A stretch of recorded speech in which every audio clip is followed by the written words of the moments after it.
seen that before, have you? Yeah, that's pretty cool. That's pretty neat. Yeah, made in Maryland. You know, and batteries power our world, from satellites to our cars. We rely on them every day. Well, some high-tech machines require more juice than your typical double A's. And ABC 2 News' Cassie Carlisle visited SAFT's in Cockeysville lab and shows us how super-powered batteries are made right here in Maryland.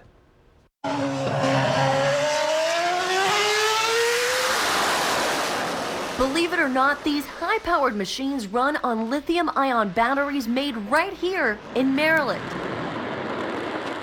Scientists at SAFT in Cockeysville take every precaution to make these specialized pieces of tech, even for our quick visit. Safety glasses on, clean suits and hair caps cover us head to toe, protecting the sensitive process, which starts with bags of lithium-ion and carbon mixed together, they say, like cake batter. It's piped through to the little applicator tips there that go back and forth, and they will layer the ink onto the foil like a printer. Kind of like that. And then the cake batter goes into an oven. Positively and negatively charged materials called electrodes come out. The wine gets put on here, it goes in here.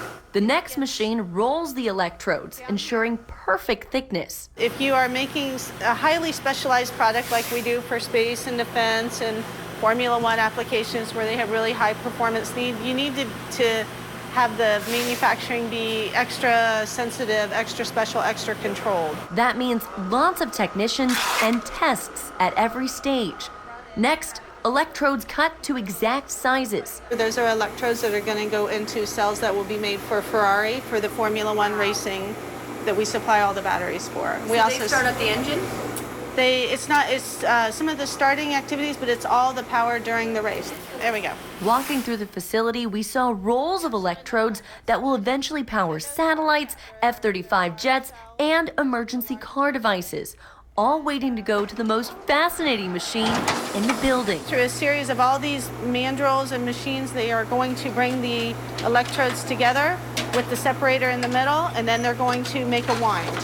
A wind looks a lot like a jelly roll cake. The positive material, the cake, the separator as the whipped cream, and the negative material as the jelly, all rolled together, then welded on top and bottom and placed into a metal case. So here we have a finished cell. But even now, they're not done.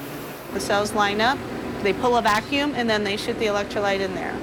The tight winds take several minutes to absorb the liquid.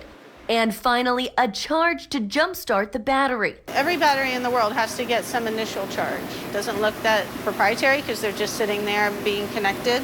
But how we do it, at what temperature we do it, for how long we do it, how strong, and the intervals that we do it at are very specific to our technology and to our performance. Each battery has a specific purpose. Some, like those on satellites, last for years in extreme temperatures. Others put out a huge amount of power, a driving force behind Formula One race cars and fighter jets. These batteries are for the F-35, the Joint Strike Fighter, and these specific ones are for the emergency operations. Should the aircraft ever lose power, they can still operate the aircraft. Small pieces of tech powering awesome machines around the world, made right here in Cockeysville. Reporting from Cockeysville, Cassie Carlisle, ABC 2 News.